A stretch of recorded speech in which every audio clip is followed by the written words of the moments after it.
اور جب یہ ایسا کرتے یعنی اللہ کے راستے پہ چلتے، اس پہ ثابت قدمی اختیار کرتے، تو ہم انہیں اپنی طرف سے بہت بڑا اجر عطا کرتے ہیں، یعنی اجر عظیم بھی ملتا ہے. اور یہ ہر وقت انسان کی اپنے نفس سے ایک جنگ ہو رہی ہوتی ہے اللہ کے راستے پر چلنے کے لیے خود کو آمادہ کرنے کی، اور انہیں سیدھا راستہ دکھاتے. اور جو اللہ اور اس کے رسول کی اطاعت کرے گا فَأُولَٰئِكَ مَعَ الَّذِينَ أَنْعَمَ اللَّهُ عَلَيْهِمْ، یہ ان لوگوں کے ساتھ ہوگا جن پر اللہ نے انعام فرمایا، یعنی انبیاء اور صدیقین اور شہداء اور صالحین. کیسے اچھے ہیں یہ دوست جو کسی کو میسر آئے.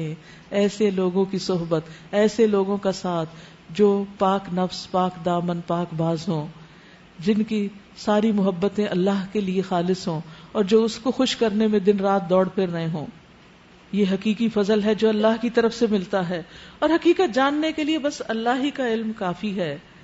یا ایھا الذین آمنو، اے لوگو جو ایمان لائے ہو، مقابلے کے لیے ہر وقت تیار رہو، یعنی دشمن سے مقابلے کے لیے. ایک اور شرعی قاعدہ ہے، پھر جیسا موقع ہو الگ الگ دستوں کی شکل میں نکلو یا اکٹھے ہو کر، یعنی حالات کے تقاضے کے مطابق. ہاں تم میں سے کوئی ایسا بھی ہے جو لڑائی سے جی چراتا ہے، اگر تم پر کوئی مصیبت آئے تو کہتا ہے اللہ نے مجھ پر بڑا فضل کیا کہ میں ان لوگوں کے ساتھ نہ گیا، اور اگر اللہ کی طرف سے تم پر فضل ہو تو کہتا ہے، اور اس طرح کہتا ہے گویا تمہارے اور اس کے درمیان محبت کا تو کوئی تعلق ہی نہ تھا کہ کاش میں بھی ان کے ساتھ ہوتا تو بڑا کام بن جاتا. ایسے لوگوں کو معلوم ہو کہ اللہ کی راہ میں لڑنا چاہیے ان لوگوں کو جو آخرت کے بدلے دنیا کی زندگی کو فروخت کر دیں، اور پھر جو اللہ کی راہ میں لڑے گا اور مارا جائے گا یا غالب رہے گا اسے ہم ضرور اجر عظیم عطا کریں گے. آخر کیا وجہ ہے کہ تم اللہ کی راہ میں ان بے بس مردوں، عورتوں اور بچوں کی خاطر نہ لڑو جو کمزور پا کر دبا لیے گئے اور فریاد کر رہے ہیں کہ خدایا ہم کو اس بستی سے نکال جس کے باشندے ظالم ہیں، اور اپنی طرف سے ہمارا کوئی حامی و مددگار پیدا کر دے. الذین آمنوا یقاتلون فی سبیل اللہ، جن لوگوں نے ایمان کا رستہ اختیار کیا وہ اللہ کی راہ میں لڑتے ہیں. والذین کفروا یقاتلون فی سبیل الطاغوت، اور جنہوں نے کفر کا رستہ اختیار کیا وہ طاغوت کے راستے میں لڑتے ہیں، یعنی ان کے مقاصد شیطان کو خوش کرنا ہوتا ہے یا باطل قوتوں کے لیے اعلی کار بننا ہوتا ہے، صرف دنیا کے وقتی مفاد کی خاطر. بس شیطان کے ساتھیوں سے لڑو اور یقین جانو کہ شیطان کی چالیں حقیقت میں نہایت کمزور ہیں. یعنی اہل ایمان جب ایمان کا ثبوت دیتے تو شیطان کا کچھ زور نہیں چلتا، وہ آپ کو پھر پھسلا نہیں سکتا. الم تر الی الذین قیل لهم کفوا ایدیکم واقیموا الصلاۃ وآتوا الزکاۃ، تم نے ان لوگوں کو دیکھا جن سے کہا گیا تھا کہ اپنے ہاتھ روکے رکھو، یعنی مکی زندگی میں ابھی جہاد نہیں کرو، اور نماز قائم کرو اور زکوٰۃ دو، یعنی ابھی اپنی اصلاح اور تزکیے کی طرف توجہ دو، اپنے اندر کے ایمان کو مضبوط کرو. اب جو انہیں مدینہ میں آ کر لڑائی کا حکم دیا گیا تو ان میں سے ایک فریق کا حال یہ ہے کہ لوگوں سے ایسا ڈر رہے ہیں جیسا خدا سے ڈرنا چاہیے، ایسا ڈر رہے ہیں جیسے اللہ سے ڈرنا چاہیے، یا اس سے بھی کچھ بڑھ کر کہتے ہیں خدایا ہم پر یہ لڑائی کا حکم کیوں لکھ دیا گیا، کیوں نہ ہمیں ابھی کچھ اور مہلت دی گئی. ان سے کہو دنیا کا سرمایہ زندگی تھوڑا ہے، قل متاع الدنیا قلیل والآخرۃ خیر لمن اتقى ولا تظلمون فتیلا، اور آخرت متقی انسان کے لیے زیادہ بہتر ہے، اور تم پر ظلم ایک شمع برابر بھی نہ کیا جائے گا. رہی موت تو جہاں بھی تم ہو وہ بہرحال تمہیں آ کر لے گی، پکڑ لے گی، خواہ تم کیسے ہی مضبوط عمارتوں میں کیوں نہ ہو. یعنی اللہ کی راہ میں لڑنے سے اس لیے ڈرتے ہو کہ کہیں جان نہ چلی جائے. جان تو مضبوط عمارتوں میں چھپ جانے سے بھی چلی جائے گی، موت کا فرشتہ وہاں بھی پہنچ جائے گا، اس کو تمہارے چھپنے کی جگہ بھی معلوم ہے.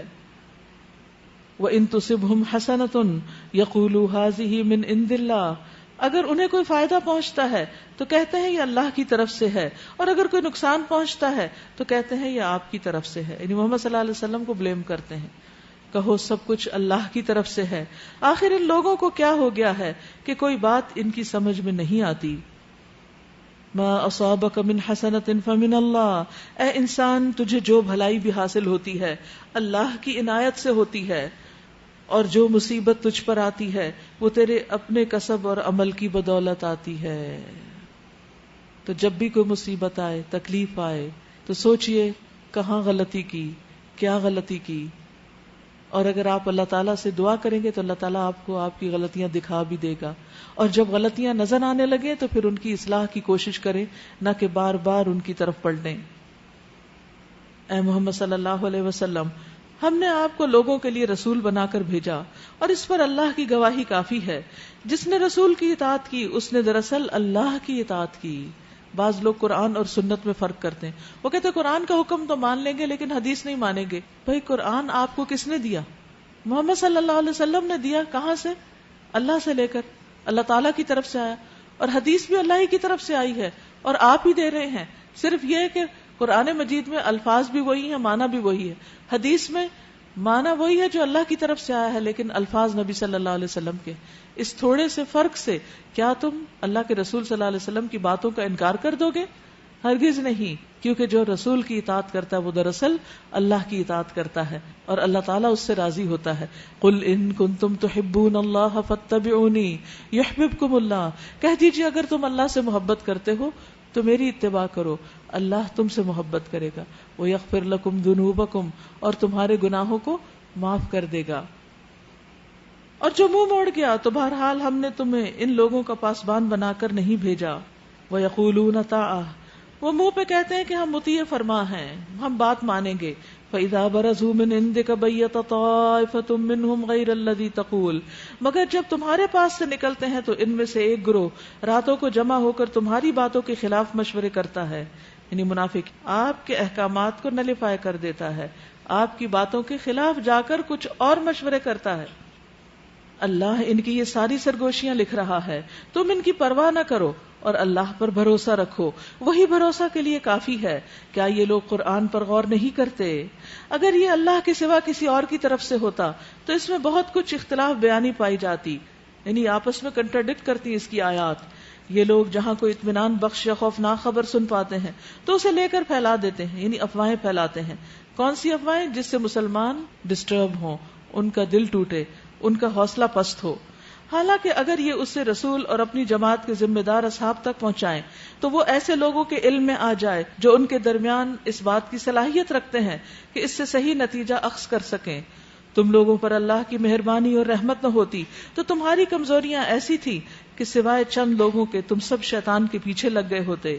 بس اے نبی صلی اللہ علیہ وسلم تم اللہ کی راہ میں لڑو، تم اپنی ذات کے سوا کسی اور کے لیے ذمہ دار نہیں. البتہ اہل ایمان کو لڑنے کے لیے اکساؤ، بعید نہیں کہ اللہ کافروں کا زور توڑ دے. اللہ کا زور سب سے زیادہ زبردست اور اس کی سزا سب سے زیادہ سخت ہے. من یشفع شفاعۃ حسنۃ یکن لہ نصیب منہا جو بھلائی کی سفارش کرے گا وہ اس میں سے حصہ پائے گا، یعنی اجر ملے گا اس کو، اور اس کے کہنے سے اگر کوئی نیک کام ہو گیا تو اس کے لیے بھی صدقہ جاریہ بنے گا.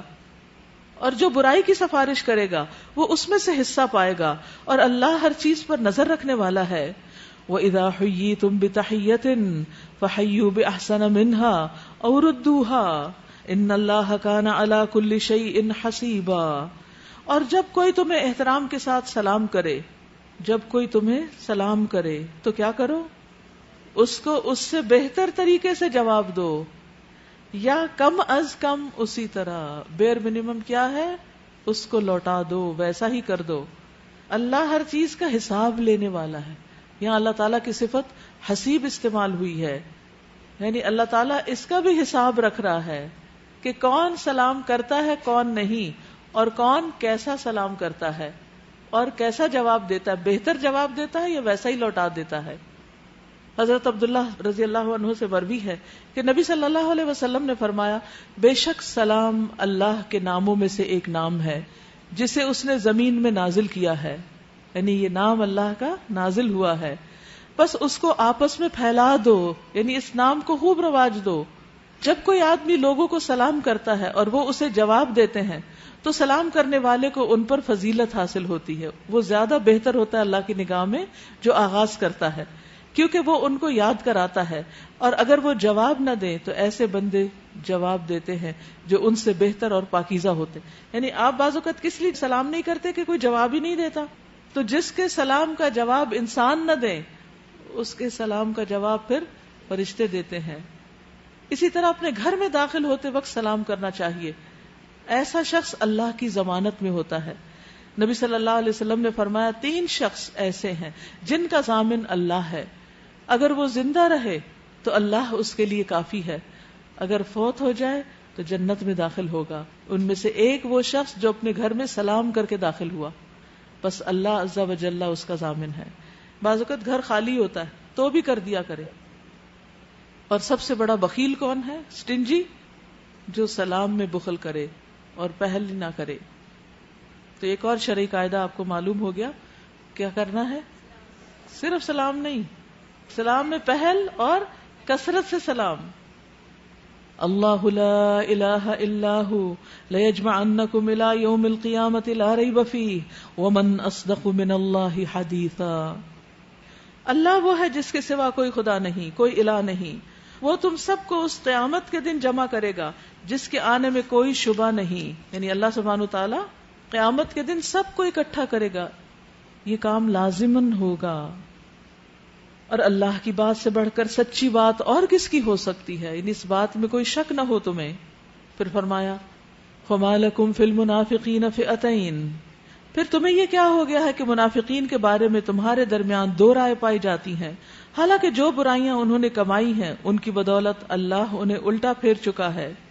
کیا تم چاہتے ہو کہ جسے اللہ نے ہدایت نہیں بخشی اسے تم ہدایت بخش دو، حالانکہ جس کو اللہ نے ہدایت کے راستے سے ہٹا دیا، یعنی صراط مستقیم سے ہٹا دیا، اس کے لیے تم کوئی راستہ نہیں پا سکتے.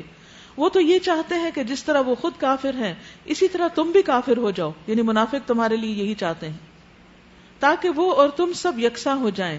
لہٰذا ان میں سے کسی کو اپنا دوست نہ بناؤ جب تک وہ اللہ کی راہ میں ہجرت نہ کر جائیں، اور جب وہ ہجرت سے باز رہیں تو جہاں پاؤ انہیں پکڑو اور قتل کرو، اور ان میں سے کسی کو اپنا مددگار اور دوست نہ بناؤ. البتہ وہ منافق اس حکم سے مستثنی ہیں جو کسی ایسی قوم سے جا ملے جس کے ساتھ تمہارا معاہدہ ہے. اسی طرح وہ منافق بھی مستثنی ہیں جو تمہارے پاس آتے ہیں اور لڑائی سے دل برداشتہ ہیں، نہ تم سے لڑنا چاہتے ہیں نہ اپنی قوم سے لڑنا چاہتے ہیں.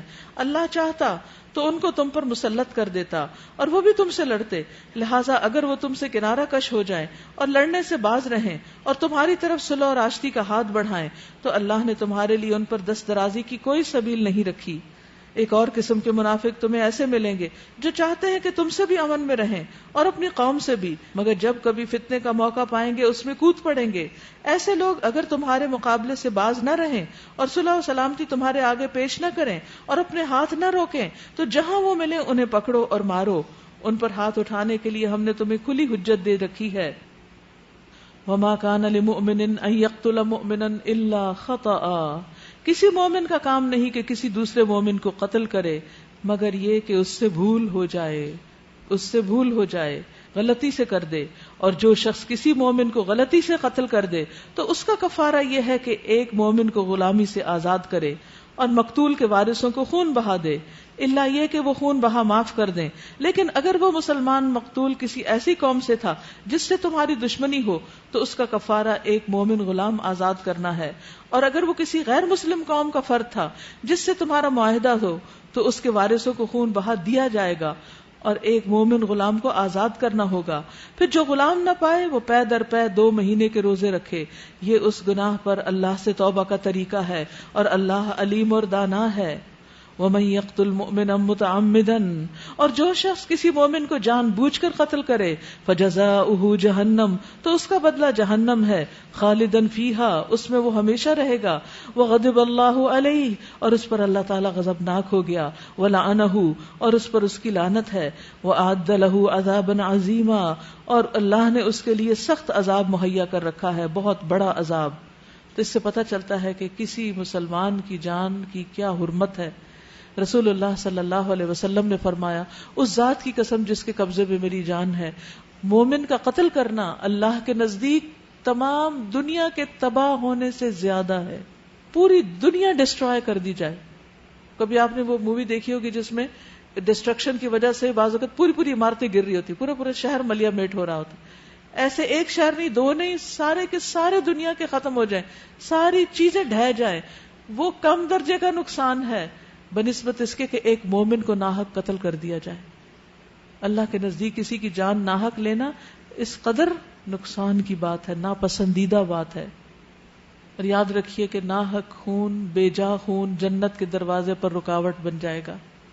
جو شخص کسی کی جان ناحق لے گا قیامت کے دن جب وہ جنت میں جانے لگے گا تو وہ خون اس کے راستے میں رکاوٹ بن جائے گا، وہ جنت میں داخل نہ ہو سکے گا.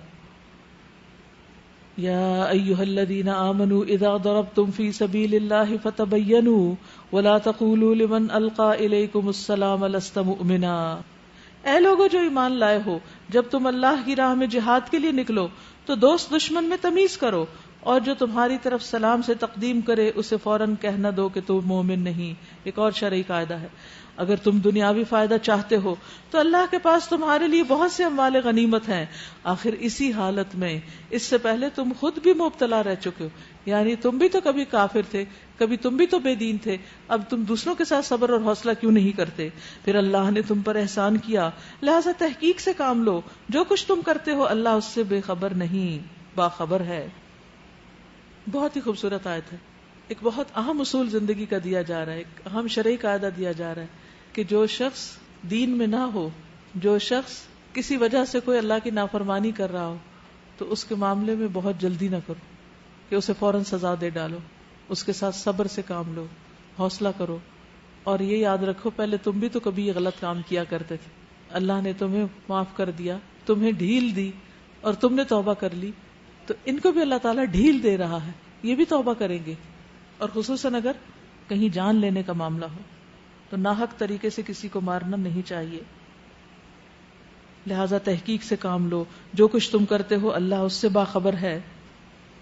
لا يستوي القاعدون من المؤمنين غير اولي الضرر والمجاهدون في سبيل الله باموالهم وانفسهم فضل الله المجاهدين باموالهم وانفسهم على القاعدين درجة. مسلمانوں میں سے وہ لوگ جو کسی معذوری کے بغیر گھر بیٹھے رہتے ہیں، یعنی اللہ کے راستے میں نہیں نکلتے، اور وہ جو اللہ کی راہ میں جان اور مال سے جہاد کرتے ہیں، دونوں کی حیثیت یکساں نہیں، دونوں برابر نہیں.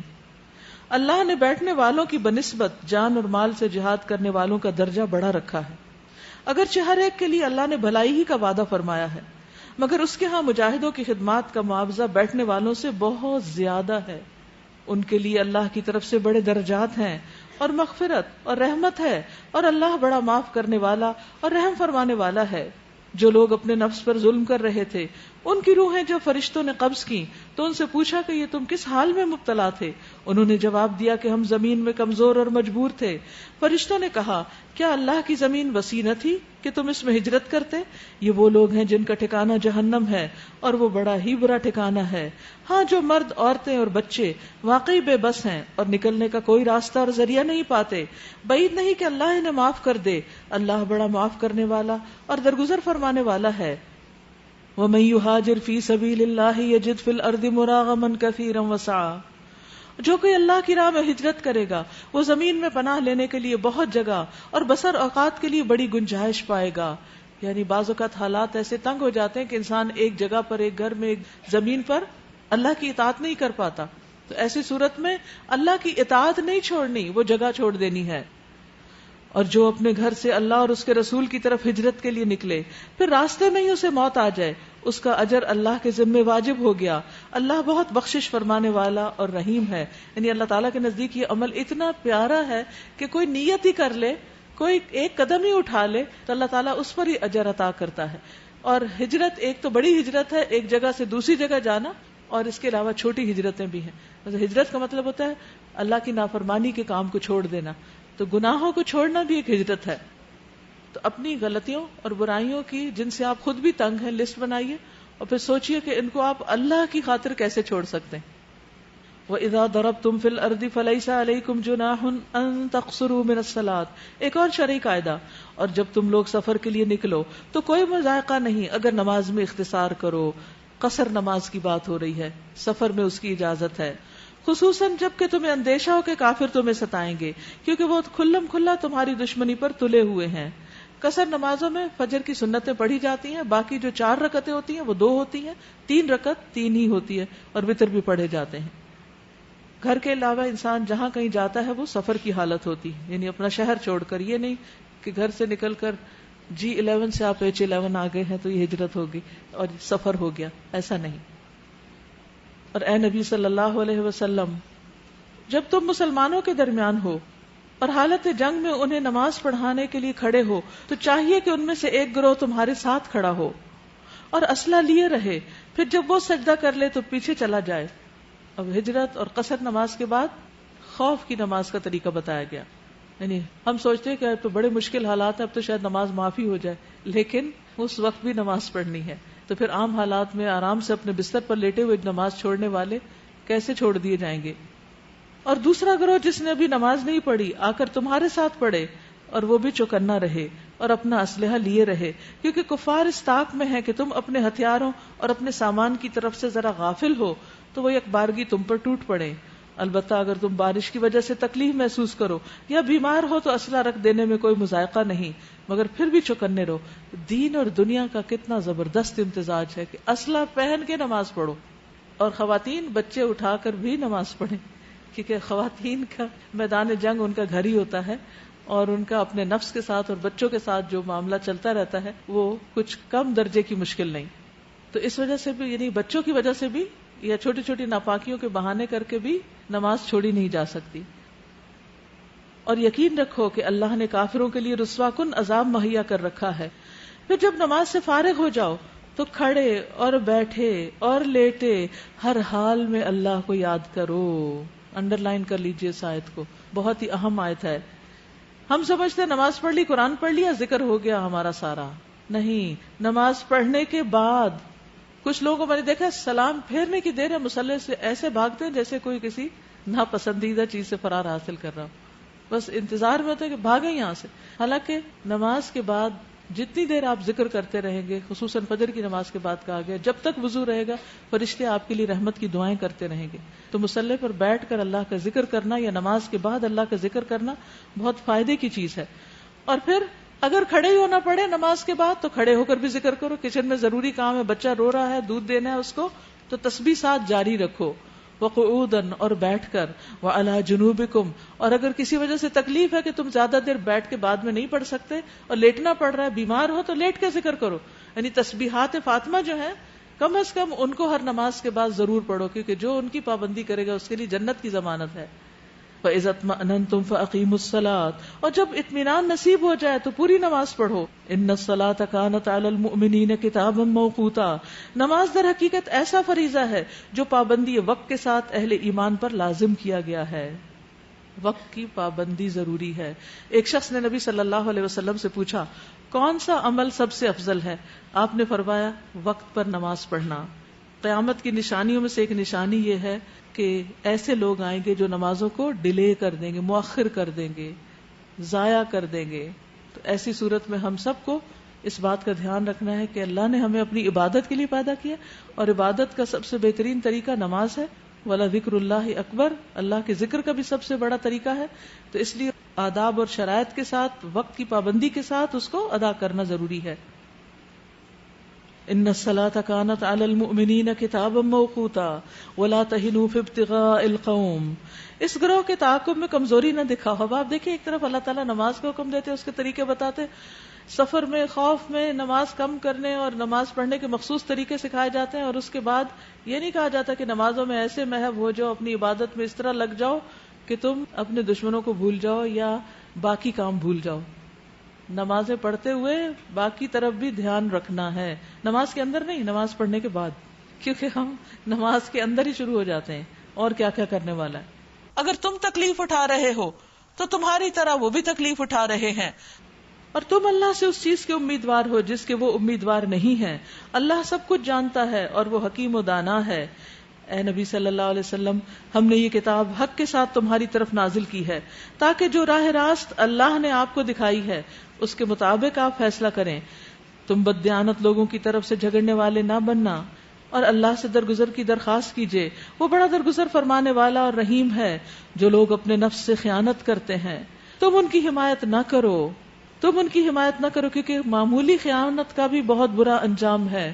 عدی بن امیرہ کندی نے کہا کہ میں نے رسول اللہ صلی اللہ علیہ وسلم کو یہ فرماتے ہوئے سنا ہے کہ ہم تم میں سے جس شخص کو کسی کام پر عامل مقرر کریں، ڈیوٹی دیں، ذمہ داری دیں، اور وہ ایک سوئی یا اس سے بڑی کوئی چیز ہم سے چھپا لے، لوٹائے نہیں، تو یہ خیانت ہوگی. وہ شخص قیامت کے دن اسے ساتھ لے کر آئے گا. اب آپ دیکھیے کہ جیسے آپ کو مختلف آفیسز میں ڈیوٹی ملتی، پھر آفس چینج ہوتے ہیں، ڈیوٹیز چینج ہو جاتی ہیں، ٹرانسفرز ہو جاتی ہیں، تو کیا کرنا چاہیے؟ آدھی چیزیں گھر لے جائیں؟ ہرگز نہیں. آفس نے ایک مخصوص شہر میں آپ کو جو فیسلٹی دی اس فیسلٹی کو وہیں تک استعمال کر کے امانت لوٹا کر اگلی ڈیوٹی پر جائیں. اگر آفس کے اندر آپ کو کوئی اسٹیشنری دی گئی ہے یا کوئی بھی چیز استعمال کی تو وہ آفس کی حد تک ہی محدود رکھیں، اس کو پرسنل کاموں میں استعمال نہ کریں اور اسے گھر نہ لے جائیں. اور اگر ایسی غلطی سے ایسا کچھ ہو جائے تو کیا کریں؟ اس کو ریپلیس کر دیں، واپس لا کر رکھ دیں. گم جائے تو اس کو بھر دیں، ٹوٹ جائے تو اس کو کمپنسیٹ کر دیں. کیونکہ خیانت کا معاملہ بہت سخت ہے. آپ کو معلوم ہے کہ پل صراط جب کراس کر رہے ہوں گے لوگ تو امانت وہاں پہنچ جائے گی، آگے نہیں جانے دے گی. تو یہاں خاص طور پر سرکاری دفتروں کے ملازمین کو جو حکم دیا جا رہا ہے وہ بہت ہی اہم ہے. اللہ کو ایسا شخص پسند نہیں جو خیانت کار اور معصیت پیشہ ہو. یہ لوگ انسانوں سے اپنی حرکات چھپا سکتے ہیں مگر اللہ سے نہیں چھپا سکتے. حدیث میں آتا ہے کہ جس چیز کو تم پسند نہیں کرتے کہ لوگ اس کو دیکھیں تو اس کام کو تنہائی میں بھی نہ کرو. بہت زبردست معیار دے دیا گیا. یعنی جو کام جو چیز تم سامنے نہیں کر سکتے لوگوں کے اسے چھپ کے بھی نہ کرو. وہ تو اس وقت بھی ان کے ساتھ ہوتا ہے جب یہ راتوں کو چھپ کر اس کی مرضی کے خلاف مشورے کرتے ہیں. ان کے سارے اعمال پر اللہ محیط ہے.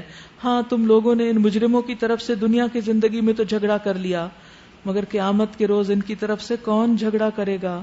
آخر وہاں کون ان کا وکیل ہوگا؟ اگر کوئی شخص برا فعل کر گزرے یا اپنے نفس پر ظلم کر جائے اور اس کے بعد اللہ سے درگزر کی درخواست کرے تو اللہ کو درگزر کرنے والا اور رحیم پائے گا. مگر جو برائی کما لے تو یہ اس کی کمائی اسی کے لیے وبال ہوگی. اللہ کو سب باتوں کی خبر ہے اور وہ حکیم اور دانا ہے. پھر جس نے کوئی خطا یا گناہ کر کے اس کا الزام کسی بے گناہ کے سر پر تھوپ دیا اس نے تو بڑے بہتان اور صریح گناہ کا بار سمیٹ لیا. اس نے تو اپنے لیے ایک بہت بڑا پاپ کمایا. اے نبی صلی اللہ علیہ وسلم، اگر تم پر اللہ کا فضل نہ ہوتا اور اس کی رحمت تمہارے شامل حال نہ ہوتی تو ان میں سے ایک گروہ نے یعنی منافقین کے تمہیں غلط فہمی میں مبتلا کرنے کا فیصلہ کر ہی لیا تھا. حالانکہ در حقیقت وہ خود اپنے سوا کسی کو غلط فہمی میں مبتلا نہیں کر رہے تھے اور تمہارا کوئی نقصان نہ کر سکتے تھے. اللہ نے تم پر کتاب اور حکمت نازل کی ہے اور تم کو وہ کچھ بتایا ہے جو تمہیں معلوم نہ تھا اور اس کا فضل تم پر بہت بڑا ہے.